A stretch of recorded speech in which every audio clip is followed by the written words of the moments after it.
시간이 다 됐어요. 미국과 이란의 양해각서는 전쟁을 끝내는 합의 없이 만료됐어요. 놀랍지도 않네요. 자레드 쿠슈너가 이집트에서 하마스 대표단을 만나는 동안 가자 전선의 이스라엘 군인들은 테러리스트들이 교전 수칙을 악용하고 휴전의 한계를 떠보고 있다고 말합니다. 우리는 또 다른 10월 7일의 경고 신호를 보고도 다시 무시하고 있는 걸까요? 그리고 더 좋은 소식으로 가자 지구로 향하던 선단이 또 다른 장애물에 부딪혔어요. 말 그대로요. 여러분 모두 다시 오신 것을 환영합니다. 예루살렘 스튜디오의 쿼드에서 멋진 패널과 함께하고 있습니다. 오늘은 꽤 심각한 주제들을 다루고 있어요. 60일이라니 누가 알았겠어요. 솔직히 말해서 카운트다운이 언제 시작됐는지, 언제 멈췄는지, 2주 전에 다시 시작했는지, 1주 전에 시작했는지, 아니면 지금 또 시작하는 건지조차 기억이 안 나요. 중요한 건 이 시한이 오늘 끝났다는 거예요. 그게 무슨 의미일까요? 트럼프가 시간을 끌면서 이슬람 공화국을 경제적으로 압박하는 게 정말 좋은 일일까요? 사람들은 정말로 부족함과 어려움에 직면해 있고 어쩌면 곧 군인들에게 월급도 줄 수 없게 될지도 몰라요. 아니면 혹시 호르무즈 해협 때문에 우리를 상대로 시간을 끌고 있는 걸까요? 트럼프가 그냥 중간 선거만 기다리고 있는 걸까요? 제 느낌이 그렇거든요. 그리고 그 이후에는 무슨 일이 일어날까요? 에밀리, 이란에서는 무슨 일이 벌어지고 있나요? 그리고 이 60일 각서가 만료되는 게 정말 의미가 있나요? 아니요. 저는 그렇지 않다고 생각해요. 애초에 아무 의미도 없었다고 생각해요. 분명히 트럼프는 시간을 벌려고 하는 거예요. 그리고 아마도 중간 선거 때문일 가능성이 크다고도 생각해요. 저는 여전히 그걸 받아들일 수 없어요. 이해는 하지만 그게 받아들일 만한 행동이라고 생각하지 않아요. 하지만 지금 이란의 상황은 경제적으로 정말 참혹해요. 그러니까 사람들이 정말로 빵조차 살 수 없는 상황이에요. 고기 같은 건 당연히 살 수 없고요. 그리고 이 나라는 가난한 나라가 아니에요. 알겠죠? 이 나라는 자원이 풍부하고 교육 수준도 높으며 매우 발전한 나라예요. 우리가 이런 상황에 대해 듣는 다른 나라들과는 달라요. 이렇게 되어서는 안 되는 나라예요. 그런데도 사람들이 빵값을 할부로 내고 있어요. 정말로 가족을 심지어 먹여 살릴 부유한 가정들도 수조차 그래요. 없는 거예요. 통화가 초인플레이션 상태예요. 지금은 인플레이션이 네, 정말 맞아요. 심각해요. 또한 이란은 지구상에서 에너지 자원이 가장 풍부한 나라 중 하나임에도 불구하고 이란 내부에는 에너지가 부족해요. 그들은 이란 내부의 사람들을 위해 가스를 수입하고 있어요. 이건 정말로 참혹한 상황이에요. 그리고 이 모든 것은 미국의 봉쇄 때문이에요. 그렇다고 해서 대안이 있는 것도 아니에요. 사람들이 이 사실을 잘 모르는 것 같아요. 그러니까 어쩌면 지금 당장 폭탄을 떨어뜨리고 있지는 않을지 몰라도 사실상 이건 뭐라고 해야 할까요? 압박을 가하고 있어요. 이것은 정권에 매우 심각한 압박을 가하고 있어서 만약 이 압박이 제대로 지속된다면 정권을 무너뜨릴 수도 있어요. 하지만 이런 상황이 계속된다면 곧 사람들이 거리로 나서게 될 거예요. 제가 말하고 싶은 게 바로 그거예요. 1979년에 샤를 무너뜨리는데 가장 큰 동기 중 하나가 바로 바자르였어요. 바자르는 일종의 상인 계층이라고 할 수 있겠죠. 제 말은 그 사람들이 이미 거리로 나올 준비가 된 거 아닌가요? 네, 무엇이 더 필요할까요? 무엇이 계기가 될까요? 네, 제 생각에는 여기서 문제는 그들이 나오지 않을 거라는 게 아니에요. 이미 전쟁 중에도 전쟁 이후에도 소규모 시위가 있었잖아요. 이런 움직임이 조금씩 있었어요. 하지만 그런 일이 일어날 때마다 그들은 이란 혁명 수비대를 동원해서 사람들에게 총을 쏘잖아요. 그리고 이란 국민들에 대한 잔혹함은 거의 매일 더 심해지고 있어요. 거의 매일 이란 국민들을 탄압하는 새로운 법안이 제안되거나 통과되고 있어요. 며칠 전만 해도 처형을 비판하는 것조차 범죄로 규정된다고 했어요. 지금 더 많은 법들이 시행되고 있어요. 분명히 표현의 자유도 집회의 자유도 없고 아무도 시위할 수 없어요. 사실 그들은 사람들이 밖에 나가지 못하게 하려고 자달기를 포장하는 등 소규모 조치까지 취하고 있어요. 그러니까 사람들이 밖에 나가지 못하게 하려고 하는 거죠. 아니, 사람들이 못 나가게 하려는 게 아니라 그래서 혁명수비대와 바시지 부대가 장애물 없이 더 빨리 현장에 도착할 수 있도록 하는 거예요. 정말 말도 안 돼요. 어떤 종류의 시위도 막기 위해 저렇게까지 한다는 게 정말 미친 거죠. 정말 말도 안 돼요. 그런데도 쇼샤나, 이런 일은 뉴스에 한 줄도 나오지 않아요. 정말 미친 건 있잖아요. 당신이 말한 것처럼 아무것도 없다는 거예요. 그들이 해야 할 유일한 일은 이렇게 말하는 거예요. 알겠어요? 우리는 그저 우리나라를 운영하고 싶을 뿐이에요. 전 세계에 테러를 퍼뜨리고 싶지 않아요. 누구도 해치고 싶지 않아요. 핵무기도 원하지 않아요. 우리가 원하는 건 우리나라를 운영하는 것뿐이에요. 이렇게만 하면 오늘이라도 모든 게 끝날 거예요. 바로 오늘. 하지만 그들은 그렇게 하지 않을 거예요. 그래서 그게 바로 정말 미친 일인 거죠. 그들의 나라가 겪는 모든 고통은 스스로 자초한 거예요. 물론 국민들이 아니라 그 정권이 그렇게 만든 거죠. 그리고 그 정권이 해야 할 일은 그냥 이렇게 말하는 것뿐이에요. 그래요. 알겠어요? 좋아요. 우리는 전 세계와 평화롭게 살 거고 잘 지낼 거예요. 그리고 우리는 규칙을 지키면서 행동할 거예요. 그런데 그들은 그렇게 하기를 거부하죠. 왜냐하면 그게 바로 이념이기 때문이죠, 맞죠? 맞아요. 그게 지하돼요. 그게 전 세계적인 지하돼요. 있잖아요, 에밀리. 아까 말씀하셨던 것처럼 이란 국민들에 대해서요. 그리고 있잖아요. 이게 슬픈 점이에요. 분명해요. 이스라엘 사람들이 수년 동안 우린 대피소로 갈 거고 이런 모든 결과를 감수할 테니 그냥 끝내달라고 말해왔던 것처럼요. 그리고 이란 국민들도요. 기본적으로 이렇게 말하는 거죠. 알겠어요, 트럼프와 네타냐후. 제발 우리가 이 시기를 견딜 테니 그냥 끝내주고 우리를 도와주세요. 그리고 우리가 정권을 무너뜨릴 테니 당신들이 도와줘야 해요. 그렇지 않으면 우리가 학살당할 거예요. 그리고 그들은 정말 인내심이 많아서요. 그리고 제 생각에는 그들도 점점 인내심을 잃고 있을 것 같아요. 왜냐하면 트럼프 대통령이 계속 말하는 방식이 그들에게는 자신들을 버린 것처럼 느껴지기 때문이에요. 아마 인내심이 아니라 희망일 거예요. 어떻게 보면 둘 다인 것 같아요. 왜냐면 저라면 그렇게 느꼈을 것 같거든요.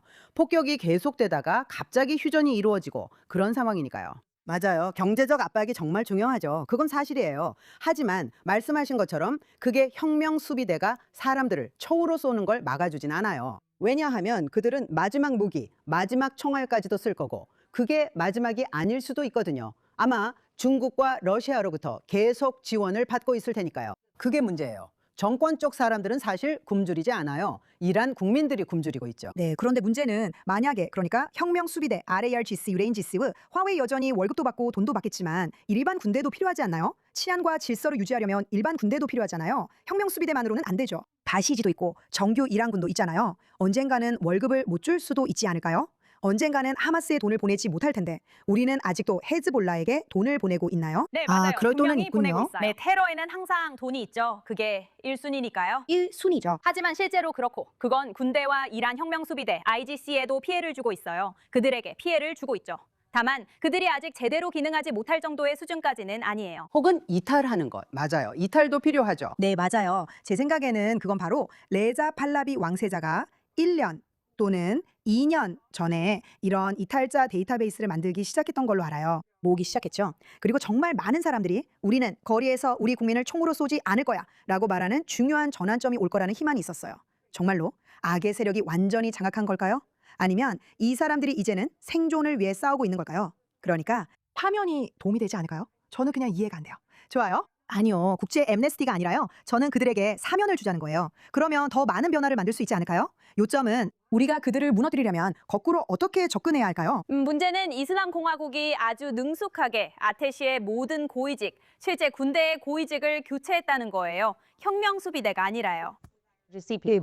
그게 문제예요. 그러니까 군대의 수장도 학교를 세우고 싶어하는 지도자 중 한 명의 친척이에요. 그들은 정말로 장악했어요. 그리고 왕세자 레자 팔라비에게는 탈영한 수만 명의 사람들이 있긴 해요. 문제는 그들이 책임자들이 아니라는 거예요. 그러니까 어떻게 하나의 통합된 세력으로 모일 수 있겠어요? 저기에도 한 명, 여기에도 한 명, 저기에도 한 명 있는데요. 우리가 아는 한 실행면에서 문제가 많아요. 우리가 모르는 게 더 있을 수도 있고요. 하지만 제가 생각하기에 여기서 가장 큰 문제이자 이란 국민들이 실제로 앞으로 나아가는데 가장 큰 장애물은 그들에게 무기가 없다는 거예요. 결국 그들은 자신을 방어할 무기가 없어요. 저는 정말로 그들이 무기가 있다면 필요하다면 거리로 나가서 무기를 사용할 그게 거라고 바로 믿어요. 문제예요. 그리고 항상 이런 얘기와 소문이 있었어요. JD 벤스가 이걸 유출했다는 소문도 있었고 우리가 실제로 전투훈련을 받은 쿠르드 군대에 무기를 제공하거나 제공할 거라는 소문도 있었죠. 그들은 계속 훈련해 왔어요. 그들은 군인들이에요. 그 생각은 어떻게 됐나요? Turkey.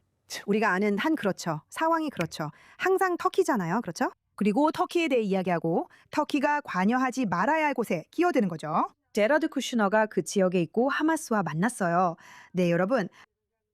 그는 20개 조항 계획에 따라 가자 지구의 미래에 아무런 발언권이 없어야 할 테러 단체와 만났어요. 그리고 저는 15개 조항 계획에 따르면 우리가 지금 몇 개의 조항을 얘기하고 있는지도 모르겠어요. 그런데도 미국 정부는 이 테러 단체에 정당성을 부여하고 있어요. 이 단체는 나라 전체와 전 세계의 모든 유대인 그리고 자레드 쿠슈너까지 파괴하려고 혈안이 되어 있죠. 그들과 함께 앉아 있다는 걸 알면서 이 부분에 대해 글을 많이 쓰셨잖아요. 그리고 어쩌면 있잖아요. 그가 이렇게 말할 수도 있죠. 글쎄, 너는 네 적들과도 함께 앉아야 해. 이제 나는 반대편과 함께 앉게 될 거예요. 우리는 끝을 내려고 노력하고 있어요. 우리는 하마스를 무장 해제시키려고 하고 있어요. 우선 있잖아요. 모두가 그들이 진심이 아니라는 걸 알아요. 그들은 거짓말장이고 살인자고 강간범이에요. 그러니까 우리가 왜 그들이 무장 해제할 거라고 믿어야 하죠? 두 번째로 15개 조항 계획에서도 방어용 무기는 유지할 수 있다고 말하고 있어요. 도대체 방어용 무기가 뭐죠? 누가 저한테 좀 말해줘요. 칼라시니코프가 방어용 무기인가요? 그는 여기서 무슨 일이 일어나길 바라는 거죠? 그리고 이게 바로 오늘 아침에 제가 읽었던 내용이에요. 여기에는 이스라엘과 모든 아랍 국가들, 아랍에미리트, 터키를 몰아넣으려는 일종의 더러운 술수가 있어요. 물론 그들이 우리에게 영향력을 행사하거나 그래야 한다는 건 아니지만요. 하지만 이 지역의 모든 나라들이 이스라엘에게 이 15개의 조항의 계획을 받아들이라고 압박하고 있어요. 비록 그 순서가 당신들이 무장 해제하면 우리가 후퇴한다가 아니에요. 아니에요. 우리가 언젠가 무장 해제할 테니 당신들이 먼저 후퇴해라 라는 거죠. 좋아요. 우선 흥미로운 점은 그들이 무장 해제하겠다고 말할 때조차도 무기를 없애겠다는 게 아니라는 거예요. 그냥 무기들을 가자지구 정권을 대체할 기술 관료 조직의 보관소에 두겠다는 거죠. 하마스가 운영하든, 아니면 팔레스타인 자치정부 파타가 운영하든 둘 다 똑같이 나쁘죠. 하지만 여기서 중요한 점이 있어요. 자레드 쿠셔너와 스티브 위트코프에 대해 두 가지 말하자면 해석이 있을 수 있죠. 네. 그리고 좀 더 그렇다고 할까요? 적대적인 해석을 해보자면 그들은 특히 카타르와 다른 몇몇 지역에 심각한 경제적 이해관계가 있다는 거예요. 그래서 그게 그들이 하는 모든 행동을 이끈다는 거죠. 자, 만약에 아니야, 그건 음모론이야 라고 말하고 싶다면 알겠어요.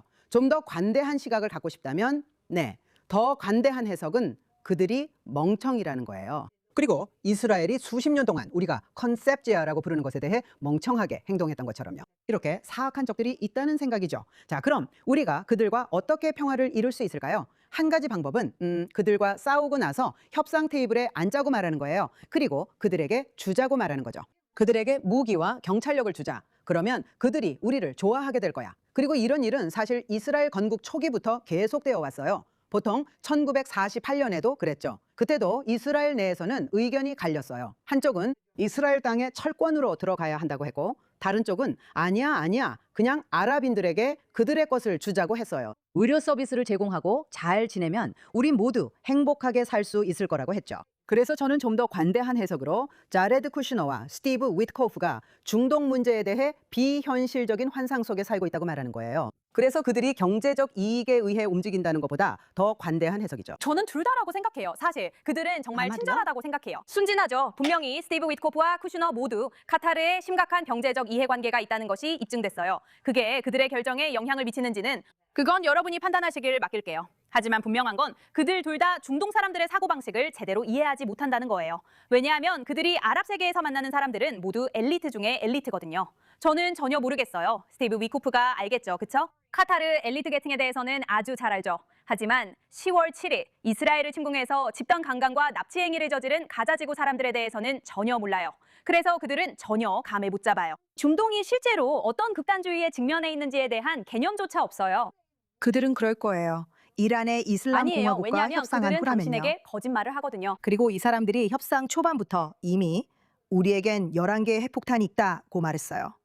이제쯤이면 그 사람들이 깨달았을 거라고 생각하지 않으세요? 아니요. 카타르 사업가들과 앉아 있으면서도 당신은 아직도 그걸 이해하지 못해요. 당신은 이해하지 못해요. 왜냐하면 그들은 자신의 진짜 신념 체계에 대해 솔직하지 않기 때문이에요. 미안해요. 저는 여기 20년이나 있었어요. 알겠어요? 저는 이 나라에 20년 넘게 있었어요. 그리고 아직도 그들이 정말로 신경 쓰지 않는다는 걸 이해하는 게 저에게는 여전히 어려워요. 그들은 평화를 원하지 않아요. 그들은 자기 자녀들이 미래를 갖는 것도 원하지 않아요. 그들은 이스라엘을 파괴하고 싶어 해요. 그리고 그게 그들의 인생 목표예요. 왜냐하면 이 세상은 아주 잠깐이기 때문이에요. 그리고 진짜 세상은 내세예요. 거기서 그들은 무함마드와 순교자들, 그리고 처녀들, 그리고 모든 사람들을 만날 거예요. 그리고 그들이 가진 아이들도 안타깝게도 모두가 그런 건 아니지만 하지만 너무 많은 부모들이 자기 자녀들을 이 전쟁의 병사로 보고 있어요. 알겠어요? 그리고 저에게도 여전히 정말 힘든 일이에요. 저는 여기 살고 있거든요. 그래서 저는 생각해요. 아니요. 꽤 부유하고 특권을 누리며 사는 2명의 미국 유대인들은 카타르인들을 절대 이해하지 못해요. 가자지구 사람들, 그 누구도, 그리고 그들이 책임자가 되어서는 안 돼요. 맞아요.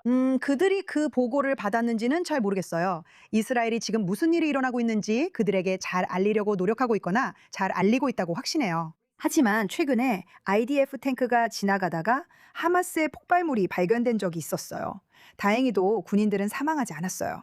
그들은 멈추지 않고 있어요. 지금 테러리스트나 폭탄, 지뢰가 완전히 사라진 마법 같은 비무장지대가 있는 건 아니에요. 그런 일은 일어나지 않고 있어요. 실제로 일어나고 있는 일은 그들이 여전히 권력을 쥐고 있다는 거예요.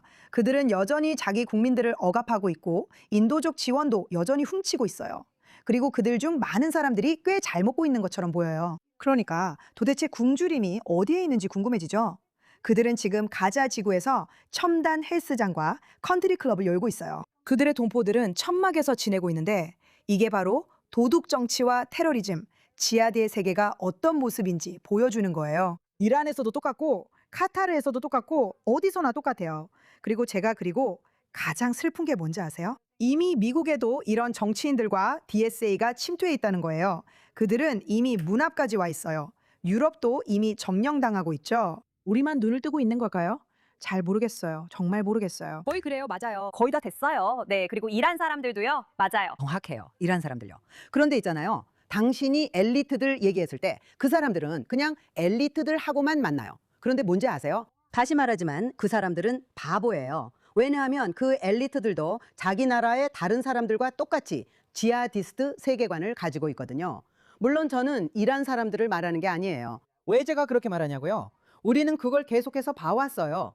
지하디스트들이 서방보다 뛰어난 점이 있다면 그건 그들이 서방이 그들을 이해하는 것보다 더 잘 이해한다는 거예요. 그래서 그들은 정확히 알고 있어요. 좋은 지적이에요. 어떤 말을 써야 하는지요. 그들은 평화 담론도 익혔어요. 지금 그들은 정확히 그렇게 하고 있죠. 그들에 대한 중요한 점은 그들이 서방을 싫어하는 이유가 여러 가지가 있지만 그중 하나는 서방이 동성애나 여러 사안 그리고 여성의 권리 같은 문제들에서 너무 자유롭기 때문이라는 거예요. 그래서 한편으로는 그걸 싫어하면서도 다른 한편으로는 그걸 이용해요.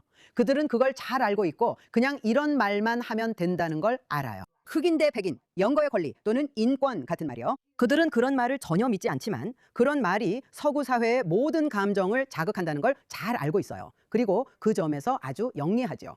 그리고 정말 놀라운 건 우리가 그렇게 많은 지식과 기술을 가지고 있음에도 불구하고 결국 그런 종류의 싸움에서는 우리가 지고 만다는 거예요. 제 생각에 그보다 더 흥미로운 점은 우리가 지금 말씀하신 것처럼 오랫동안 좌파에서 똑같은 현상을 봐왔다는 거예요. 그들은 좌파에 침투해왔고 좌파의 언어, 예를 들어 흑인의 생명도 소중하다 같은 구호와 여러 가지 운동을 이용해왔어요. 하지만 사실 그들은 이런 운동들에 반대하고 있죠. 그들은 흑인들에게 인종차별적이에요. 그들은 게이들에게도 차별적이에요. 제 말은 카타르는 게이들에게 사형을 선고하잖아요. 그런데도 그들은 HA+가 미국에서 활동하고 있는데 외국 대리인으로 등록해야 함에도 불구하고 등록하지 않았어요. 법무부에서 그렇게 하라고 지시했는데도 아직까지 하지 않았죠. 그런데도 그들은 LGBT 권리에 관한 영상을 만들고 있어요. 정말 말이 되나요? 저도 알아요. 그리고 알자지라 아랍어 채널과 알자지라요. 두 가지는 서로 다른 거예요. 그래요.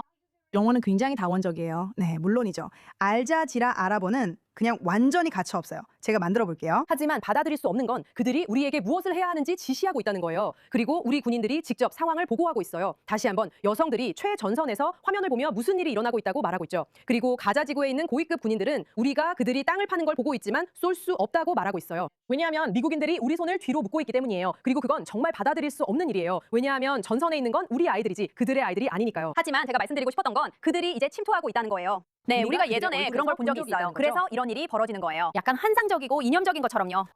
요구, 심지어 신나치 성향의 아메리카 퍼스트나 아메리카 온리 같은 일관성 없는 가치관은 말도 안 되는 소리예요. 하지만 이 지역과 그 밖의 민주주의 동맹국들에 반대하는 것이 어떻게든 미국을 위한 것, 즉 아메리카 퍼스트라는 생각은 망상이에요. 그리고 터커 칼슨 같은 사람들 때문에 그들은 이미 너무나 성공을 거두었죠. 그리고 이것은 카타르와 무슬림 형제단 그리고 터키에 의해 자금 지원을 받고 있어요. 또한 무슬림 형제단과도 연계되어 지난주에 있죠. 에르도안의 사촌이 미국에서 어떤 터키계 유령 비영리 단체를 운영하는데 그 사람이 터커 칼슨을 만났다는 보도가 있었어요. 사업 파트너를 만났어요. 파트너 뉴 핀치 와요. 닐 페터. 마텔은 이 모든 팟캐스트 이스라엘 그리고 아시다시피 아메리카 퍼스트 사람들과 만났어요. 그 사람들은 이스라엘에 대해서만 이야기하죠. 보시다시피 우리와 아주 비슷해요. 아시다시피 당신들은 아메리카 퍼스트를 원하죠? 하지만 하는 일이라고는 우리에 대해 이야기하는 것뿐이에요. 인생 좀 살아봐요, 루저. 완전히 침투당한 거예요. 그리고 거의 현금이 최고인 것 같아요. 그리고 누구든지 팔 준비가 되어 있다면 내가 정확히 살 거예요. 당신을 살 거예요. 그들은 그냥 당신을 사버릴 거예요. 그러니까 쇼샤나가 가자 국경에서 일어나고 있는 일과 군인들 그리고 관측소에 대해 말한 것에 덧붙이자면 여성들이 일하면서 들판을 관찰하고 있다는 거예요. 미국이 이스라엘의 손을 묶고 있고 네타냐후가 그 상황을 조종하려고 하는 것뿐만이 아니에요. 이스라엘의 손을 묶고 있는 것은 이스라엘 대법원도 마찬가지예요. 그리고 이건 교전 수칙, 즉 언제 발포할 수 없는지에 관한 문제이기도 해요. 그리고 이건 10월 7일 이전에도 그랬어요. 언제 발포할 수 없는지에 대한 대법원의 판결이 정말 많았어요. 그리고 이게 지금 이 논의와 왜 관련이 있냐면 지금 우리가 여기에 관여하고 있기 때문이에요. 우리도 선거를 앞두고 있고 미국도 중간 선거를 앞두고 있거든요. 이스라엘은 10월에 총선을 앞두고 있어요. 그리고 이런 일들 때문에 그리고 다른 여러 이유로 사법 개혁이 필요하다고 여전히 믿는 사람들이 많아요. 이것이 이번 다가오는 선거에서 가장 중요한 아니면 최소한 핵심적인 이슈라고 생각하는 거예요. 저는 우리나라를 지키기 위해 있는 군인들의 교전 규칙에 그렇게 세세하게 관여하는 게 정말 말도 안 된다고 생각해요. 정말 터무니없어요. 그리고 저도 동의해요. 정말로 완전히 동의해요. 정부가 사법 개혁을 추진한 방식이 잘못됐다고 생각해요. 더 현명하게 했어야 했다고 생각해요. 하지만 이런 문제들이 국가 안보와 관련되어 있을 때는 저도 공감이 돼요. 현장에서 일하지도 않고 우리 군인들의 상황을 모르는 비선출된 집단에 의해 우리의 손이 묶여 있다는 건 정말 말도 안 된다고 생각해요. 군인들의 생명이 우선시 되어야 해요. 이런 현실이 정말 불안하게 느껴져요. 하지만 더 기쁜 소식으로 넘어가자면 한달라 2호라는 덴마크 선박이 부두와 충돌한 후 독일에서 운항이 중단됐어요. 그리고 엔진에 심각한 손상을 입었어요. 이 선박은 이전에 덴마크에서 출발해 팔레스타인을 지지하는 활동가들이 이스라엘의 가자지구 해상 봉쇄를 뚫으려고 시도하고 있었어요. 독일 경찰은 선박 승무원들이 독일 항구를 손상시킨 혐의로 조사를 진행하고 있어요. 이 사람들은 좋은 이야기를 하고 있어요. 아니요. 솔직히 말해서 이건 그냥 카르마 같아요. 저는 카르마가 제 눈앞에서 바로 보일 때 정말 좋아요. 이게 바로 카르마예요. 세뇌당한 파란 머리를 한 퍼포먼스만 하는 바보들 무리죠. 겨드랑이 털을 기르고 샤워도 안 하고 해상 봉쇄를 뚫으려고 배를 타고 갔어요. 무슨 이유로요? 저도 몰라요. 그 사람들은. 그 얘기도 안 하고 있어요. 더 이상 인도적 지원도 아니에요. 그저 봉쇄를 뚫고 싶을 뿐이죠. 그리고 참고로 그 사람들은 이집트가 가자 지구를 봉쇄한다고는 절대 비난하지 않아요. 정말 그래요. 이 모든 세월 동안 아니에요. 그들은 우리가 이스라엘의 봉쇄를 깨야 한다고 말해요. 이집트가 해야 할 일은 문을 여는 거예요. 이제 그들은 5개의 문을 열 거예요. 제가 가장 좋아했던 건 그들이 이집트를 통해 들어가서 구호품을 전달하려고 했을 때였어요. 그리고 거기서 나오는 장면들이 있었죠. 당신이 멍청한 유럽인일 때요. Just want to help the Gazan people, the Egyptians. They don't 올리아이. 그들은 그들을 때리고 있었어요. 그들은 팔레스타인을 해방하는 걸 도와줘라고 했죠. 네, 당신처럼 힘없는 늙은 바보가 해방할 거예요. 그리고 이집트인들은 흥이라고 했어요. 그들은 리비아의 한 수용소에서 한 달 동안 억류되기도 했어요. 그런데 아무도 이스라엘에 대해서는 이야기하지 않아요. 아니에요. 제가 말하는 건 인간 플로틸라가 있었다는 거예요. 이게 바로 인간 플로틸라예요. 다시 말해서 아프리카와 중동을 걸어서 지나가던 멍청이들이 있었고 그 사람들이 감옥에 갇혔어요. 리비아에서는 그들의 소식도 들을 수 없었죠. 그리고 그들의 친구들은 우리 친구들은 어디 있지? 라고 했어요. 왜냐하면 이스라엘처럼 당신을 구금하고 나라에서 쫓아내고 고기 샌드위치를 주는 민주주의 국가에 들어가는 게 아니니까요. 네, 당신은 채식주의자죠? 그레타는 쓰레기예요. 아무튼 저는 그냥 우리 모두가 좋아하는 코너 이번 주 쓰레기 분위기를 내기 위해 가볍고 재미있는 이야기라고 생각했어요. 정말 많은 쓰레기들이 있네요. 시간은 너무 부족하죠. 루시, 너 오랜만에 반격 안 했네. 맞아요. 그리고 안타깝게도 제가 이 쇼에서 전에 말했듯이 쓰레기 같은 사람이나 영웅을 찾는 게 훨씬 더 쉽죠. 정말 그래요.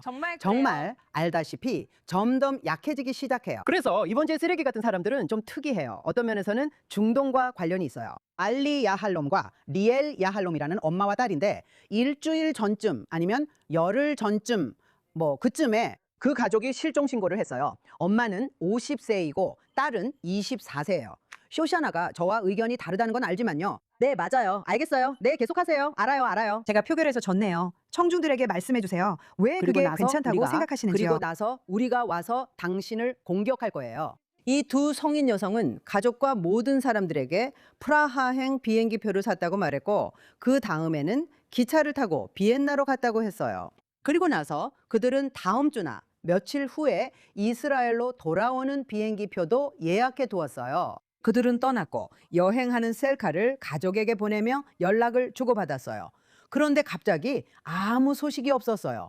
전화도 받지 않았고 연락이 끊겼어요. 그리고 그 가족, 이 어머니는 20년 전 이혼하셨고 성인이 된 딸과 아들이 있어요. 그녀는 아들과도 오빠와도 올케와도 그리고 다른 가족들과도 연락이 끊겼어요. 그건 좋은 일이 아니었죠. 그래서 시간이 흘렀고 그녀는 은행에서 좋은 직장을 가지고 있었어요. 그리고 그들은 사라졌어요. 이제 이스라엘에서 가족 중 누군가가 경찰에 가서 우리는 그들과 연락이 닿지 않아요. 그들을 찾을 수 없어요. 그리고 그들은 돌아오는 비행기를 타지 않았어요. 라고 말했어요. 네. 그리고 그건 이스라엘에서 항상 경고 신호예요. 비행기를 타지 않는다는 건요. 그래서 바로 질문이 나와요. 그들이 납치된 건가요? 테러인가요? 범죄인가요? 뭐든지 간에 그들의 안전에 대한 두려움이 있었어요. 네, 100만 달러가 들어간 수색 끝에 알고 보니 사실 그들은 그냥 어딘가에서 새로운 삶을 시작하고 싶었던 거예요. 그럴 수도 있죠. 그건 그들의 권리잖아요. 하지만 아무에게도 우린 안전해요. 그냥 우리를 내버려 두세요. 라고 말하는 대신에 그들은 그렇게 하지 않았어요. 그래서 경찰이 계속 수색을 했죠. 결국 그들은 아르헨티나에서 버스 안에서 발견됐어요.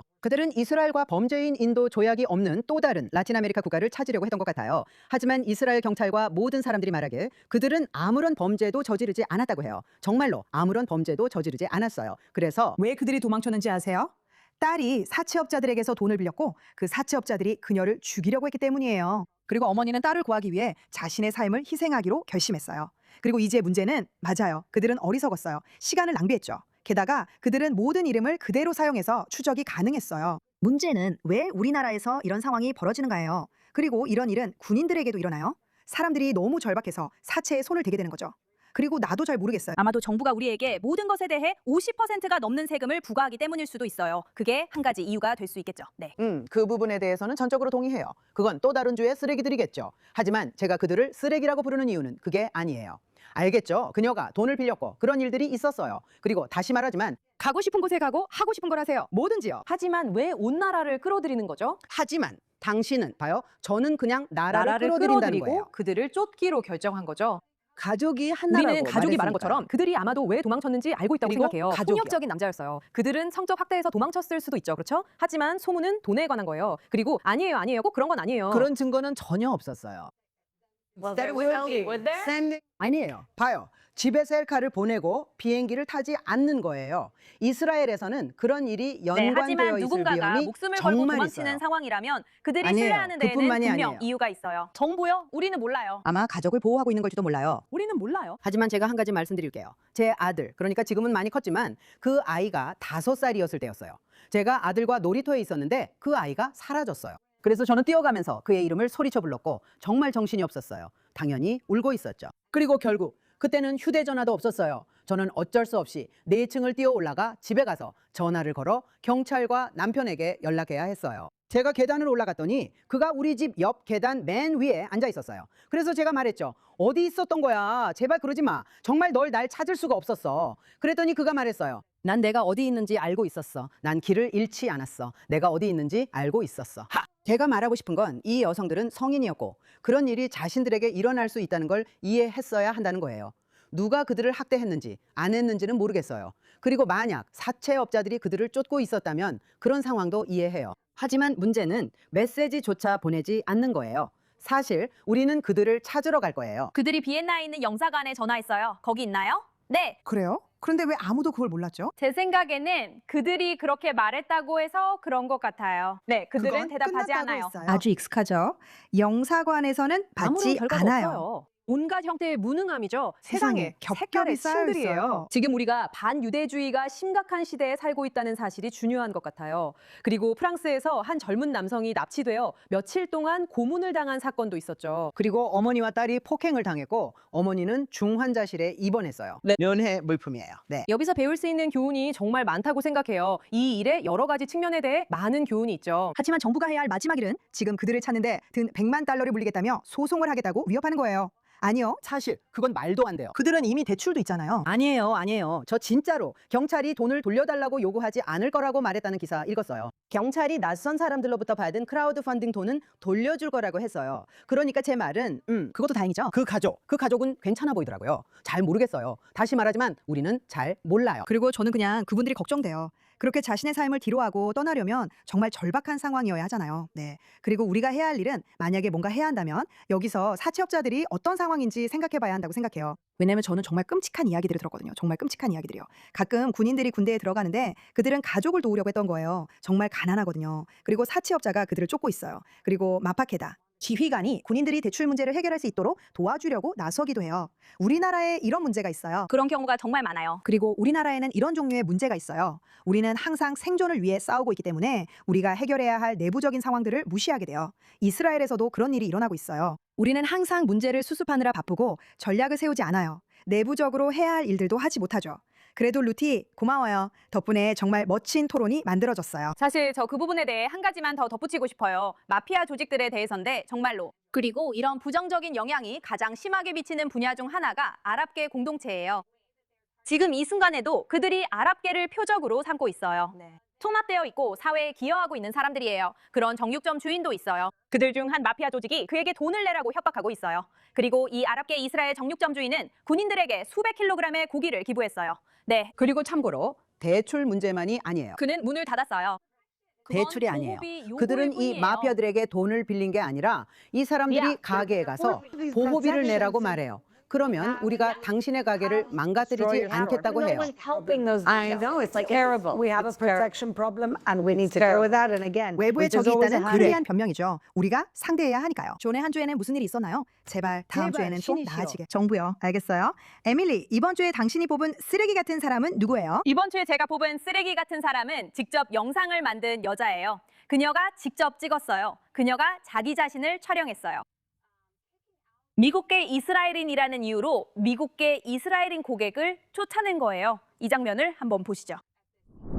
그게 무슨 뜻이에요? 그건 당신이 사진 및 영상 사용 동의서에 서명했다는 뜻이에요. 저는 아무 잘못도 하지 않았어요. 아니에요. 아무 문제 없어요. 저는 정중하게 부탁드렸고 그런데 당신은 계속 이스라엘 얘기만 하지만 하셨잖아요. 전혀 그런 정치 뜻은 얘기만 아니었어요. 계속 하시고 저는 전부 다요. 우리가 아프가니스탄에 대해 정말 좋은 대화를 나누고 있다고 생각했어요. 실제로 제가 관심 있는 문화에 대해서요. 정말 아무도 저를 아름다워요. 좋아하지 감사합니다. 않아요. 저도 그게 정말 좋아요. 계속 멋지다고 당신이 하는 일이 정말 좋다고 말했어요. 그런데 저는 당신이 계속 말할 때마다 보증금을 돌려달라고 말할 수 있어요. 당신이 그렇게 말할 줄은 전혀 몰랐었어요. 당신이 그런 식으로 말할 때 예를 들어 저는 이스라엘계 미국인이에요. 그리고 저는 그걸 정말로 저는 아무 지지하거나 말도 믿지 하지 않아요. 않았어요. 같은 말을 만약에. 하죠. 이스라엘. 하지만 당신이 그리고 이렇게 하고 나서 있었잖아요. 당신은 그걸 그리고 나서 변호하고 있잖아요. 당신은 그건 그걸 변호하고 괜찮아요. 있잖아요. 당신이 원하는 만큼 변호해도 돼요. 하지만 이건 제 일이에요. 이건 그건 제. 그건 완전히 그리고 괜찮아요. 저는 그건 그냥 당신은- 넘어가지 않을 거예요. 하지만 당신은 제 보증금을 돌려주세요. 만약 돌려주지 않으신다면 법적 조치를 취할 수밖에 없어요. 이 여성 버지니아주 알렉산드리아에 있는 카리니 브라우즈에 대해 꼭 리뷰를 남기세요. 그래서 그녀는 이 고객을 눈썹 시술 예약으로 받았어요. 그들은 대화를 나누고 있었죠. 그 여성분이 말하고 있었어요. 그녀는 작가예요. 그녀는 아프간 소년과 유대인 소년이 함께 미군에 입대하는 이야기를 쓴 책을 썼어요. 그러니까 공존과 우정에 관한 이야기였어요. 그리고 대화 중에 이 여성, 즉 작가가 미국계 이스라엘인이라는 사실이 밝혀졌어요. 물론 그 말에 카리니 브라우즈의 그 여성이 자극을 받았죠. 그리고 그녀는 이스라엘에 대해 이야기하고 싶지 않았어요. 그 여성분이 단지 자신이 실제로 이스라엘인이라고 말했을 뿐인데도요. 그 여성분은 여전히 알겠어요, 좋아요 라고 했죠. 영상에서 보셨듯이요. 하지만 제가 여기 온 서비스에 대한 보증금을 돌려주세요 라고 했어요. 그 여성분은 거절했어요. 그래서 저는 정말 누군가가 이 일에 대해 법적 조치를 취하고 있기를 바랍니다. 왜냐하면 이건 명백히 불법이니까요. 그런데 제가 이 상황에서 가장 좋아하는 부분, 그리고 대화를 듣지 않고도 제가 그 미국계 이스라엘인을 믿는 이유는 그 가게를 소유한 여성분이 그게 바로 그녀의 영상이에요. 네, 그녀가 직접 자신이 그렇게 하는 모습을 촬영했어요. 그리고 영상에서 그녀는 자신이 이스라엘에 대해 이야기했다는 이유로 범죄를 저지른 그 사악한 이스라엘인을 쫓아내야만 했다고 설명해요. 정말 말도 안 돼요. 그리고 그녀는 영상에서 정치 이야기를 하고 싶지 않다고 말하면서 더 나아가요. 그리고 팔레스타인 집단 학살 때문에 큰 이슈들이 자신을 불편하게 만든다고 해요. 그리고 그녀는 자신의 스튜디오에서 정치 이야기를 원하지 않는다고 해요. 그 말이 완전히 말이 되려면 정치에 관한 영상을 고객을 촬영하면서 찍고 그걸 자신의 소셜미디어에 올리지 않았어야 하죠. 무슨 말을 하는 거예요? 정치 이야기를 하고 싶지 않다면서요. 그런데 실제로 본인의 사업을 정치적인 갈등으로 만들어버렸잖아요. 당연히 저는 이 거짓말장이의 말은 한마디도 믿지 않아요. 그녀는 역겨운 인종차별주의자예요. 그녀는 사업을 못하게 해야 하고 완전히 파산할 때까지 고소당해야 해요. 그리고 그게 이번 주의 최악의 인간이에요. 정말 그럴만해요. 그리고 기다려보세요. 이제 아마도 그녀가 크라우드 펀딩을 할 거예요. 물론이죠. 그래서 그녀는 더 많은 눈알이나 눈썹 아니면 겨드랑이 털까지 할 수도 있겠죠? 어쨌든 역겨워요. 정말 역겨워요. 그리고 안타깝게도 이런 걸 점점 더 자주 보게 되고 있어요. 전 세계 어디에서나요. 유대인을 미워하고 유대인을 배제하는 것이 정상처럼 되어버렸어요. 우리는 수세대 전으로 다시 돌아간 것 같아요. 우리는 다시 예전으로 돌아왔어요. 그리고 어쩐지 그들은 정의가 자기 편이라고 생각해요. 이제는 뭘 생각해야 할지 모르겠어요. 쇼샤나, 이번엔 누구를 쓰레기로 꼽으시겠어요? 이번에도 여자 쓰레기가 있어요. 베니시 탄비르. 베니시 탄비르가 그녀의 이름인 것 같아요. 그리고 그녀에 대해 제가 보여드릴 영상이 있어요. 아직 못 보셨다면 꼭 보셔야 해요. 이 유대인 의사가 여기 앉아 있는데 카메라에는 보이지 않는 두 사람에게 괴롭힘과 폭행, 언어적 학대를 당하고 있어요. 하지만 저희가 조사해서 그녀의 사진을 가지고 있어요. 그건 시카고에서 열린 어떤 마을 광장 행사에서 있었어요. 주민들이 발언할 수 있는 자리였죠. 그리고 그는 정말로 앉아 있었어요. 그냥 영상을 같이 보시죠. 부탁드려요. 제발, 제발. 우리는 당신과 이야기하고 싶지 않아요. 간단한 부탁이에요. 그래서 그가 가면을 쓴 거예요. 네. 너 같은 아기 장난감을 봐. 테러리스트. 아기 살인자. 너는 시오니스트 자식이야. 그래서 그래. 나는 시오니스트야. 맞아. 내 확실히 애가 뜬 알겠어. 색깔 부분, 아기 색깔. 모두가 시오니즘이 뭔지 알아요? 그건 어린애가 아니에요. 그건 프레미씨가 네. 아기를 죽이는 거야. 집단 학살이에요. 우리 모두 봤잖아요. 우리는 그걸 지켜봤어요. 아니, 라이브 스트림이었어요. 철자다 틀렸어요. 라이브 스트림이었어요. 4년 동안의 자살이었어요. 71년 반 우리 와, 전년과 그래서- 경찰이었습니다. 우리는 그냥 78년 말로만 동안 약속하는 거죠. 정착해 그쵸? 온 거죠, 그들. 그거 읽어봐. 하마스가 아니야. 하지만 내 그래, 너는 생각에는 그 그 숫자들을 숫자들을 읽어봐야 읽는 게 해. 목적이 아닌 것 같아. 시오니스트 닥쳐. 이 천재는 여기서 끝나지 않아. 그녀는 그를 회의장 밖까지 따라가면서 소리쳐. 아기 살인자, 아기 살인자, 아기 살인자, 아기 살인자. 그녀는 마치 입을 다물지 못하는 인형 같아. 그리고 그녀의 친구는 얼굴을 다 가리고 마스크를 썼어. 왜냐하면 그가 얼굴을 드러낼 이유가 없으니까. 그래, 당연하지. 그래서 그녀는 계속 소리치고 있어. 아기 살인자, 아기 살인자, 집단 학살, 집단 학살. 마치 반복 재생되는 것처럼. 그리고 이 의사는 아주 침착하게 앉아 있어. 그래, 나는 절대 그렇게 못할 거야. 그래, 그리고 나는 그냥 말하고 싶어. 베니, 너는 온라인에서 들은 모든 음모론을 정말 잘 따라 말하는 놀라운 능력이 있어. 몇 분 동안이나 계속 얘기하더라. 그리고 네가 똑같은 말을 반복하는 걸 직접 봐서 정말 불쾌했어. 내가 제일 좋아하는 건 네가 이렇게 말할 때야. 그리고 내 세금이 너희의 집단 학살을 지원하고 있다고 말하잖아. 그러니까 외국 원조가 어떻게 작동하는지 좀 찾아볼 수는 없니? 이해할 수 있겠어? 내 부탁 좀 들어줄래? 미스 레이첼 같은 사람한테서 정보를 얻지 마. 진짜로 인터넷에서 찾아봐. 근데 틱톡 말고. 진짜 자료로 외국 원조가 어떻게 작동하는지, 그리고 내 세금으로 나가는 그 외국 원조가 실제로 내 나라에서 쓰인다는 사실을 알아봐.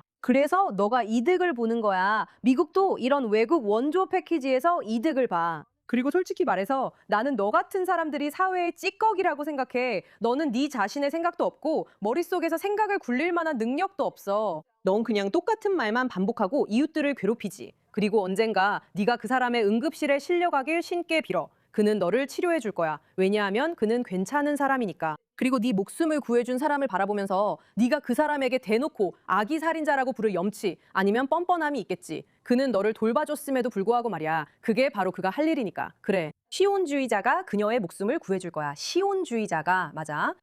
쟤 그냥 계속하네. 문제는 그들이 그렇게 무능하게 반복하는 외국 원조 얘기뿐만이 아니라는 거야. 그리고 참고로 좌파든 우파든 이 사람들은 똑같은 신화를 믿고 있어. 그들은 오스만 제국 얘기를 계속해. 그래, 그냥 계속 반복하지. 명백히 거짓인 것들을 계속 반복하면서도 여전히 그걸 주장하고 있어. 그런데 이 집단 학살 주장도 마찬가지야. 숫자가 맞지 않아. 그러니까 사람들은 계속 이스라엘이 가자지구의 모든 건물을 파괴했다고 말하잖아. 알겠어. 만약 이스라엘이 가자지구의 모든 건물을 파괴했고 이게 집단 학살이라면 우리는 모든 팔레스타인 사람들을 말살하려고 시도하는 거야. 그렇다면 왜 같은 장소에 200만 명이 있는데 이 분쟁에서 사상자가 고작 7만 명이라고들 하는 거야? 그리고 그중 5만 명은 테러리스트야. 사상자 중에서 말이야. 만약 그렇지 않았다면 말이 안 돼. 숫자가 맞지 않아. 그게 팔레스타인인을 제거하려는 의도가 있다는 걸 보여주지 않아. 그건 중요하지 않아. 그들은 그냥 우리를 해치고 싶어해. 수단에서는 진짜 집단 학살이 일어나고 있는데 아무도 신경 쓰지 않아. 맞아. 아니야. 그게 결론이야. 그게 바로 이중자 때야. 그건 너희 모두가 반유대주의자라는 걸 보여줘. 80년 전 에도 너희는 반유대주의자였을 거야. 150년 전 에도 너희는 반유대주의자였을 거야. 똑같은 패배자들이고 지금도 여전히 반유대주의자야. 알겠어요? 그리고 이런 고약한 인간들 중 또 한 사람에 대해 이야기해 볼게요. 네, 이번 주 제 쓰레기 같은 인물은 스페인의 스포츠 해설가인 루르데스 가르시아 캄포스예요. 자, 이 루르데스 가르시아 캄포스는 경기나 시합 전에 선수들을 소개할 때 아주 나쁜 버릇이 있어요. 그녀는 이상하게도 이스라엘 선수를 빼놓고 소개하곤 해요. 이 사실이 명백하게 드러난 건 그녀가 옴리 시프에게 이런 행동을 했을 때였어요. 그리고 이 일로 엄청난 논란이 일어나자 그녀는 가서 사과를 했어요. 하지만 알고 보니 그녀가 이런 행동을 여러 번 반복해온 나쁜 버릇이 있었던 거죠. 단순히 우리 옴니를 한 번 실수로 빼먹은 게 아니에요. 아니에요. 아드바 코엔도 빼먹었잖아요. 갈 아라드도 빼먹었고 모두 운동선수들이에요. 그리고 사기 라치엘도 빼먹었죠. 네, 루르데스. 당신은 이스라엘 사람들을 자꾸 잊어버리는 안 좋은 습관이 있어요. 유로비전에서 당신의 동포들처럼요. 이스라엘 노래가 소개될 때 이스라엘이 가자 지구에서 저질렀다고 하는 범죄들에 대해 이야기하기 시작했죠. 소개될 때요. 지금 당신도 똑같은 짓을 하고 있어요. 제 가족이 스페인에서 도망쳐야 했을 때와 똑같이 당신은 똑같이 악취나는 반유대주의자예요. 똑같은 사람들이고 똑같은 일이에요. 유대인을 배제하고 지목하는 똑같이 끔찍하고 끔찍한 습관이죠.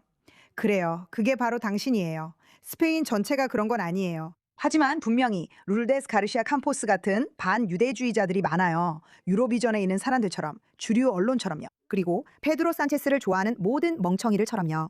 그는 유럽에서 가장 큰 반유대주의자예요. 그러니 루르데스 가르시아 캄포스, 당신이 아무리 사과하려 해도 소용없어요. 당신은 이번 주에 최악의 인간이에요. 저는 분리하지 않을 거예요. 여러분과 함께라서 더 그래요. 아니 네가 알아차리지 못하니까. 그래. 아니 맞아. 그리고 우리가 방송 중이 아니었다면 훨씬 더 심했을 거라고 말할 거야. 알겠지? 그리고 이제 우리는 세상에 좋은 사람들을 보며 마음을 정화해보자. 그래, 있어. 세상에는 좋은 사람들이 많이 있어. 그리고 우리는 인류에 대한 희망을 위해 그것을 꼭 붙잡아야 해. 슈샤나, 너부터 시작해. 이번 주에 이 영웅을 소개하게 되어 정말 기뻐요. 왜냐하면 제가 뉴욕 지역에서 자란 이야기를 할 때마다 항상 이탈리아인들과 유대인들이 아주 비슷하고 정말 잘 지냈다고 말하거든요. 그래서 안토이네트 마리, 그녀는 인스타그램에서 스텔라 라이징이에요. 그리고 그녀는 정말 품격이 있어요. 항상 단정하게 차려입고 있죠. 심지어 밖이 8월처럼 더워도 그녀는 항상 펄스토를 두르고 있어요. 네, 그녀가 바로 제가 좋아하는 사람이에요. 이 영상을 보세요. 이 영상을 보세요. 지금 버지니아에서 일어나고 있는 일에 주목하고 계신가요? 그곳에 작은 드로우샵을 운영하는 귀여운 여성분이 있는데 유대인 손님을 상대로 귀엽게 행동하면서 이용하려고 하고 그 손님을 바보로 만들려고 했어요. 아니에요. 자기 자신이 바보가 된 거죠. 그래서 그 여성이 한 여성을 가게로 불렀어요. 서류에 서명하게 해서 영상 촬영을 허락받아요. 그리고 돈을 받고 잠깐 대화를 나누다가 갑자기 태도를 바꿔서 이렇게 말해요. 저는 못하겠어요. 더 이상 당신의 눈썹을 해드릴 수 없어요. 이제 나가셔야 해요. 그리고 그 여성은 자신이 촬영되고 있다는 걸 깨닫고 저기요, 촬영 좀 그만해 주시겠어요? 라고 부탁해요. 주인은 아니요, 이미 서명하셨잖아요. 계속 촬영할 수 있어요. 라고 말해요. 그리고 당신이 유대인이라서 돈도 돌려주지 않을 거예요. 그게 바로 우리가 지금 살고 있는 세상이죠. 마지막을 보면 그 유대인 여성의 얼굴을 보면 학대를 당하고 있는 여성이나 남성이 어떻게 이 상황에서 벗어날 수 있을지, 어떻게 이런 상황에 처하게 되었는지 고민하는 모습이 떠올라요. 그녀는 매우 불안해 보이고 이 상황에서 벗어나고 싶어해요. 제 말은 솔직히 말해서 저는 그녀를 최근 몇 주 사이에야 알게 되었어요. 특히 그 지도에서 리틀 이탈리아를 빼놓았을 때 그녀는 정말로 화가 났어요. 그녀는 실례지만요 라고 하면서 자신이 보는 반유대주의를 지적해요. 뉴욕뿐만 아니라 전 세계적으로요. 그리고 저는 정말 감사하다고 말하고 싶어요. 왜냐하면 그것이 우리에게 약간의 지지와 행복을 주고 저를 미소 짓게 하거든요. 당신이 이런 일을 하는 걸 보는 게 정말 좋아요. 그리고 유대인이 아닌 사람들이 우리를 위해 나서준다는 게 우리에게 정말 큰 의미가 있어요. 그래서 그냥 감사하다고 말하고 싶어요. 정말 맞는 말이에요. 그리고 저는 이탈리아 사람들이 만다니 때문에 완전히 들끓는 걸 보는 게 정말 재밌어요. 그들은 그를 정말 싫어하죠. 그리고 보세요. 뉴욕을 만든 건 유대인들과 이탈리아인들이에요. 이 사람들이 바로 뉴욕을 오늘날의 모습으로 만든 원래의 이민자들이에요. 그런데 이 지하디스트 사회주의자는 그걸 무너뜨리려고 하고 있죠. 하지만 알다시피 유대인들을 건드리면 안 돼요. 유대인들은 우리는 눈에 띄지 않으려고 노력하죠. 이탈리아인들은. 그가 지난주에 스태튼 아일랜드에 갔던 거 봤어요? 사람들이 그를 야유해서 쫓아냈어요. 그래서 저는 이탈리아 사람들, 특히 마피아 같은 사람들 여기서 반응 나가요, 보는 게 진짜. 재밌어요. 여기서 나가요. 누구랑 장난치는 거예요? 그리고 그녀도 그들 중 한 명이에요. 저도 최근에 그녀를 팔로우하기 시작했어요. 그녀는 정말 멋져요. 그리고 저는 매 순간을 즐기고 있어요. 그리고 이탈리아 사람들은 정말 매력이 넘쳐요, 마마시. 그들은 정말 그를 깎아내리고 있어요. 그리고 사실 흑인 커뮤니티에서도 그를 많이 깎아내리고 있어요. 만다니. 그들은 이제 그가 누구인지 이해하기 시작했어요. 제 생각엔 그들은 그 이면을 보기 시작한 것 같아요. 그리고 누군가 저에게 뉴욕에서 쓰레기 수거, 청소 일을 하는 모든 직원들은 이탈리아계 사람들이라고 말해줬어요. 그리고 이제 그들은 만다니를 망신 주려고 일부러 쓰레기를 수거하지 않고 있어요. 그래서 엄청난 행사가 열렸고 곳곳에 쓰레기 더미가 쌓여 있었다고 해요. 왜냐하면 이탈리아계 사람들이 그래, 우리랑 엮이고 싶어? 라는 식이었거든요. 우리가 너희한테 한번 보여줄게. 봐봐. 그들은 뉴욕의 자유주의 유대인들과는 달라요. 아니, 그들은 우리한테 함부로 하지 마세요. 우리 함부로 건드리면 안 돼요. 그리고 그들을 진심이에요. 네, 에밀리. 이번 주에 당신의 영웅은 누구인가요? 저는 매주 집에 있을 때 제 파트너 요셉에게 물어봐요. 누구를 만나야 할까? 어떻게 생각해? 이번 주의 영웅으로 누구를 선정해야 할까? 그리고 매주 빠짐없이 그는 이렇게 말해요. 나를 이번 주의 영웅으로 만들어줘. 이제 드디어 그 순간이 왔어요. 솔직히 말해서 제가 좀 편파적일 수도 있지만 그가 하는 많은 일들이 마음에 들어요. 하지만 이번에는 그가 지난주에 정말 영웅적으로 대처한 일을 진심으로 인정할 수 있는 기회라고 생각해요. 우리는 미국에 있었어요. 그는 1대10 형식의 토론에 참여했는데 이 말은 이스라엘을 지지하는 사람 1명과 이스라엘을 반대하는 사람 10명이 있다는 뜻이에요. 그리고 몇 시간에 걸쳐 토론자들이 한 명씩 교대로 나와요. 그런데 그 토론자 중 한 명이 이름이 데니스 피토소이고 뎁 누들스라고도 불리는 사람이 있는데 그는 일종의 대안 우파예요. 아마도 팟캐스터 타입인 것 같아요. 뭐라고요? 완전 루저예요. 네, 완전 루저예요. 우리가 이야기했던 것처럼 자신이 아메리카 퍼스트라고 주장해요. 매우 극단적이고 사실 그가 사는 캘리포니아에서 공화당에 의해 쫓겨나거나 적어도 공개적으로 비난받은 적도 있어요. 그의 극우적 극단주의 때문에요. 그는 그로이퍼예요. 닉 포엔테스와 다른 신나치주의자들의 우군이기도 해요. 이게 바로 그의 공개적인 모습이에요. 그는 한때 국회의원에 출마하려고도 했지만 예비선거에서 5%도 안 되는 득표율로 탈락했어요. 제가 말했듯이 패자죠. 아무튼 이 남자가 토론자 10명 중 1명으로 무대에 올라갔어요. 아무도 그가 누군지 몰랐죠. 저도 요세프도 그에 대해 들어본 적이 없었어요. 저는 실제로 그 방에 있었기 때문에 이걸 직접 봤어요. 그리고 그가 자리에 앉자마자 바로 몸싸움을 유도하려고 했어요. 그가 레바논에서 헤즈볼라와 싸웠던 전 골라니 특수부대 출신과 싸움을 벌이려는 게 좋은 생각이라고 생각했는지는 모르겠어요. 하지만 이건 데니스에게 아주 나쁜 선택이었죠. 먼저 그는 말로 명확하게 그를 위협했어요. 그는 요셉이 학살을 저지르는 아기 살인범이고 학교를 폭격했다고 소리치기 시작했어요. 이 남자가 요셉이 실제로 이스라엘 방위군 출신이고 이번 전쟁에서 가자 지구에 있지도 않았다는 걸 알았는지조차 모르겠어요. 하지만 그건 그러니까 이런 사람들에게 사실은 중요하지 않아요. 그는 분명히 몸싸움을 하려고 하는 의도를 가지고 들어왔어요. 어쨌든 그는 여러 번 시도했어요. 그는 이 토론 촬영 내내 3번이나 요셉을 폭행했어요. 그중 2번은 카메라에 찍혔어요. 첫 번째는 그가 테이블을 돌아서 요셉의 목을 조르려는 것처럼 보였어요. 그는 계속해서 요셉을 몸을 툭툭 건드리려 하거나 온갖 제스처를 했어요. 그리고 요셉이 야, 너 뭐 하는 거야? 내가 왜 너랑 싸워야 해? 나는 토론하러 온 거야. 도대체 무슨 말을 하는 거야? 라고 했어요. 그는 매우 화를 내면서 요셉에게 욕설을 퍼붓고 토론 내내 여러 차례 모욕적인 말을 했어요. 또 테이블 너머로 소리를 지르며 요셉을 위협하려고 했어요. 하지만 중요한 건 영상에서 볼 수 있듯이 요셉은 전혀 움츠러들지 않아요. 아무런 반응도 보이지 않아요. 데니스는 자신이 상대하고 있는 사람이 누구인지 정말로 과소평가했어요. 하지만 이번 주에 요셉 하다드가 제 영웅인 이유는 이 모든 소동이 몇 시간 동안 이어졌음에도 불구하고 요셉이 보여준 놀라운 자제력 때문이에요. 요셉은 반응하지 않았어요. 그는 절대 도발에 넘어가지 않았죠. 그리고 데니스가 토론 중에 요셉의 손을 잡으려고 2번째로 시도한 공격 이후에도 요셉은 결국 자신의 손을 빼내려고 했고 그 과정에서 키가 6피트가 넘는 데니스를 통째로 끌어당기게 되었어요. 테이블 너머로 데니스를 거의 머리로 들이받을 뻔했죠. 그리고 요셉이 손을 빼낸 후에는 마치 데니스를 때릴 것처럼 팔을 들어 올렸어요. 그리고 나서 요셉이 스스로를 억제하며 팔을 내리는 모습을 볼 수 있어요. 그래서 이 상황에서 누가 공격자인지, 누가 실제로 상황을 통제하고 있는지 아주 분명해요. 하지만 가장 소름 끼치는 부분은 토론이 끝날 무렵 이 장면이 데니스와 있었던 일에서 1시간도 더 지난 후였다는 거예요. 요셉이 행사장을 떠날 때 데니스는 마치 소름 끼치는 포식자처럼 밖 주차장에서 기다리고 있었고 곧바로 또다시 싸움을 걸려고 했어요. 요셉은 데니스 옆을 그냥 지나쳤고 신경 쓰지 않았으며 현장에서 장면을 촬영하기 시작했어요. 그때 요셉은 데니스를 등지고 있었고 데니스가 뒤에서 다가와 목을 조르려고 했어요. 2명의 다른 사람들이 데니스를 떼어냈어요. 그리고 나서 요셉이 돌아섰을 때 요셉은 이미 데니스가 떼어졌다는 걸 몰랐어요. 하지만 요셉은 돌아서서 결국 자기 방어로 데니스에게 주먹을 한 대 날렸어요.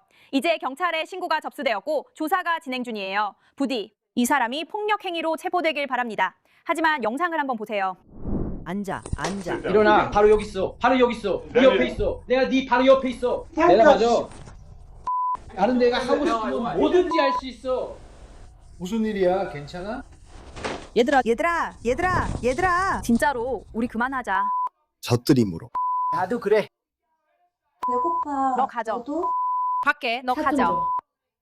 그만해. 그만해. 치워버려. 야, 얘들아, 너희들 이러면 안 돼.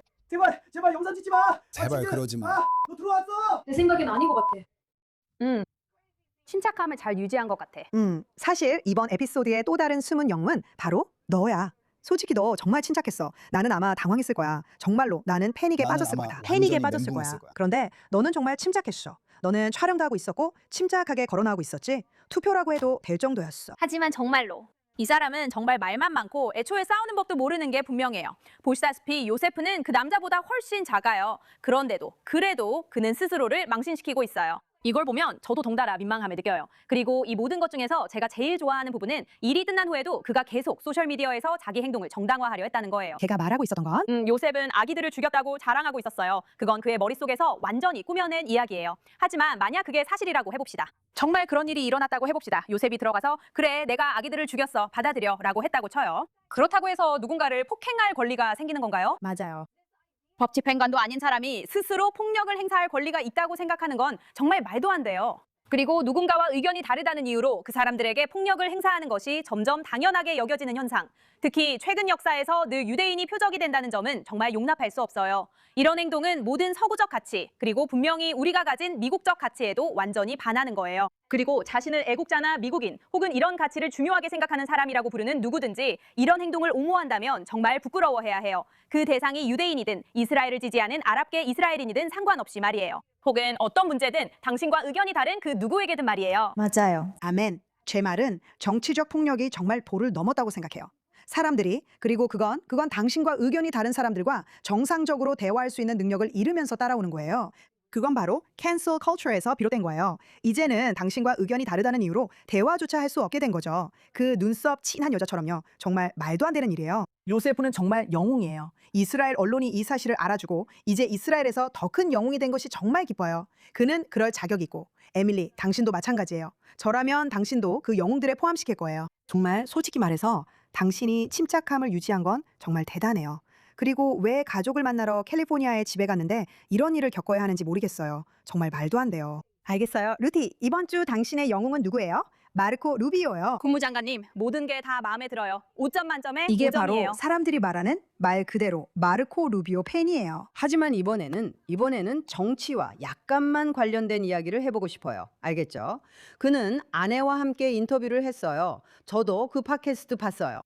그리고 마하, 즉 미국을 다시 건강하게 만들자라는 주제가 나왔을 때, 그리고 보건부 장관인 RFK 주니어가 제 생각에는 모든 종류의 일에 대해 광적으로 집착하는 사람인데 특히 그는 대표적인 백신 반대론자이기도 해요 등등. 하지만 그게 그의 신념이고 괜찮아요. 이런 식단을 따르는 사람들이 많으니까요. 마르코 루비오에 따르면 그는 고기와 사우어크라우트 위주의 식단을 따른대요. 키토 식단이죠. 네, 키토요. 그래서 루비오가 말하길 사실 나는 마하를 찬성한다고 했어요. 그런데 그의 아내가 아니야, 당신은 안 그래. 아니야, 당신은 안 그래. 나는 지지하지만 라고 했죠. 그리고 그녀가 말했어요. 무슨 말이야? 당신은 팝타르트를 먹잖아. 그리고 그가 말했어요. 팝타르트는 그리고 혹시 미국인이 아니라서 팝타르트가 뭔지 모르는 분이 계시다면 그냥 이건 평평한 정크푸드 타르트 같은 거예요. 평평하고 네모난데 타원형이 아니라 직사각형이에요. 그리고 토스터기에 넣어서 데워요. 1분만 지나면 안에 과일 필링이 들어간 따뜻한 간식을 먹을 수 있어요. 이건 1964년에 발명됐어요. 완전 최고의 아침 정크푸드였죠. 그리고 그는 이것이 미국에서 가장 위대한 발명품 중 하나라고 말했어요. 마하 지지자예요? 저는 마하를 지지해요. 사람들은 아니요, 건강해야 그는 한다고 아니에요. 생각하거든요. 결국에는 결국 그는 전혀 아니에요. 그는 뭘 먹죠? 팝타르트를 먹어요. 아니요. 저는 매일 팝타르트를 먹지 않아요. 알겠어요. 당신은 단 것을 팝타르트는 먹잖아요. 세계 역사상 가장 위대한 미국의 혁신 중 하나예요. 생각해보면 이 그는 멋진 절대 은박 먹지 포장지에 말아야 할 들어있잖아요. 것들을 다 먹어요. 정말 모든 걸요. 예를 들면 뭐요? 내가 먹지 말아야 할 게 뭐가 있는데요? 아이스크림보다 더한 것도요. 뭐든지요. 아이스크림 말고 또 뭐가 뭐든지요. 있는데요? 설탕이 들어간 거라면 뭐든지 다 먹을 거예요. 그리고 제가 그걸 정말 좋아하는 이유는 사람들이 모든 걸 너무 심각하게 받아들이는 것 같아서예요. 그리고 그는 스스로를 비웃을 수 있었어요. 비록 그의 아내가 당신 건강하지 않아 라고 말하고 있었지만요. 그리고 건강도 솔직히 말하면 다른 모든 것처럼 유행이에요. 어느 순간에는 붉은 고기를 먹지 말라고 하고 다음 순간에는 붉은 고기만 먹으라고 해요. 또 어떤 때는 달걀이 나쁘다고 하고 그 다음에는 좋다고 하죠. 그리고 다이어트나 단식 같은 것도 그렇고요. 뭐가 됐든요. 네. 그리고 그는 자기가 좋아하는 게 토스터에 넣어서 먹는 설탕이 잔뜩 들어간 정크푸드라고 솔직하게 인정했어요. 저는 그게 정말 멋지다고 생각했어요. 사실 그가 팝타르트에 대해 이야기해서 많은 사람들의 존경을 받았던 것 같아요. 왜냐하면 사람들도 정말로 그래, 맞아 라고 생각하거든요. 그리고 RFK 주니어도 꼭 말해야겠는데 그를 놀렸어요. 그런데 화내는 대신에 서로 농담을 주고받았죠. 또 똑똑한 사람이죠. 맞아요. 그래서 저는 루비오가 자신이 누구인지를 계속해서 증명한다고 생각해요. 그는 제이디 벤스처럼 뭔가를 꾸미는 게 아니에요.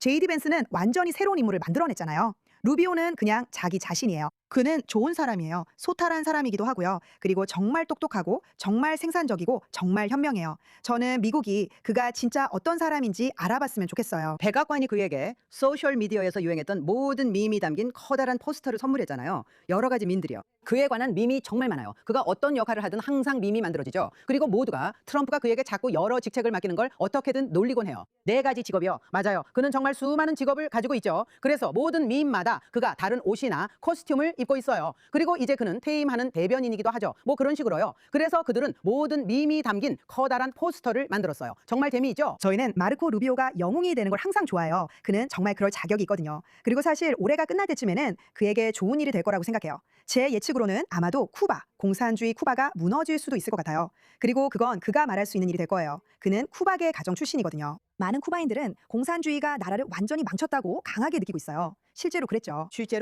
그에게는 그 일이 하나의 마침표가 되는 걸 볼 수 있기를 바라요. 그리고 그는 정말 멋진 사람이에요. 네, 고마워요 루시. 정말 훌륭한 영웅이에요. 처음도 아니고 마지막도 아닐 거예요. 이제 저는 스포츠에 집중할게요. 네, 여기서 덜 스포츠를 좋아하는 사람이지만 스포츠에 집중하는 이유는 우리나라 운동선수 중 한 명이 자랑스러운 성과를 낼 때마다 항상 정말 자랑스럽기 때문이에요. 우리는 작은 나라잖아요. 우리나라 운동선수들을 훈련시키기 위한 예산이 무한정 있는 것도 아니에요. 사실 때로는 우리나라가 운동선수나 음악가들에게 충분히 투자하지 않는 게 꽤 안타깝기도 해요. 하지만 가샤우 아얄리라는 멋진 에티오피아계 이스라엘 육상 선수가 있는데 유럽 선수권 대회에서 금메달을 땄어요. 육상 선수권 대회에서요. 그리고 그는 우승했고 자신의 승리를 조국에 바쳤어요. 그는 정말 애국자거든요. 이 장면을 보세요. 무엇보다도 저는 이스라엘 국민 여러분께 감사드리고 싶습니다. 여러분이 저희에게 여러분을 대표할 수 있는 영광을 주셨고 그것은 저희에게 큰 특권입니다. 개인적으로 저는 유럽 선수권 대회에서 또 한 번 메달을 따게 되어 정말 기쁩니다. 이 메달을 이스라엘 국민 모두에게 바치고 싶습니다.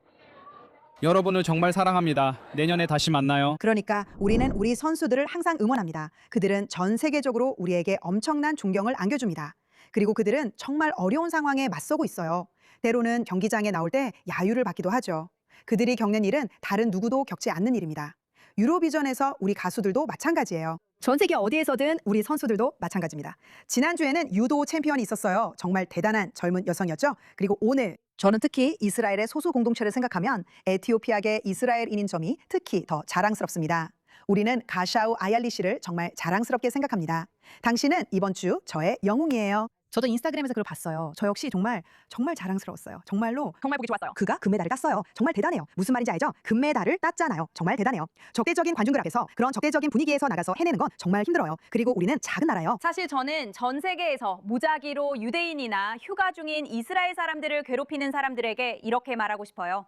차라리 이스라엘 유도팀을 괴롭혀보라고요. 네, 특히 여자 선수들요. 그들을 봤죠. 그들을 한번 건드려 보세요. 운동하는 여자 선수들이요. 다음에 요세프가 어디를 가든 우리는 유도 선수들을 보내서 유도를 하게 할 거예요. 그리고 뉴욕에 있는 이탈리아 사람들과 함께라면 정말 멋질 거예요. 가봅시다. 저는 이에아입니다. 네. 우리는 정말로 파란 머리를 한 이 패배자들 중 누구와도 맞설 수 있는 군중을 만들 수 있어요. 어쨌든 여러분과 함께 모든 것을 분석하면서 정말 즐거웠어요. 우리는 평화를 기도합니다.